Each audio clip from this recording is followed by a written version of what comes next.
యేసు ప్రభు వారు చెప్పినట్లు ఆయన రాకడ రెండో రాకడ సమీపంగా ఉంది.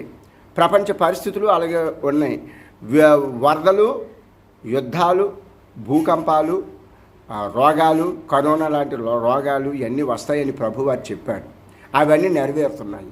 కనుక యేసు ప్రభువుని నీ స్వరక్షకుడిగా ఇంకా నువ్వు అంగీకరించకపోతే నువ్వు ఆయన అంగీకరించాలి. ఎందుకంటే ఈ లోకం ఇప్పటికైనా కాలిపోద్ది. ఈ లోకం శాశ్వతమైనది కాదు. యుద్ధాలు అన్ని దేశాల దగ్గర ఉన్నాయి. అణుబాంబులు అమెరికా గ్రూప్ వారి దగ్గర ఉంది, రష్యా గ్రూప్ వారి ద్వారా ఉంది.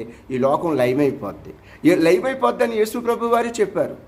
కనుక నీ పేరు జీవగ్రంథంలో రాయబడిందో లేదో, దేవుని రాజ్యంలో దేవుడి రాజ్యం ఉందని ప్రభువు చెప్పాడు. అది మనం నమ్మాలి. అక్కడ నీ పేరు నమోదు చేయించుకోవాలి. ఇక్కడ ఆధార్ కార్డు ఉండటం కాదు. దేవుడి రాజ్యంలో నీకు ఆధార్ కార్డు ఉండాలి. దానికి ఏసే మార్గం, ఏసే రక్షణే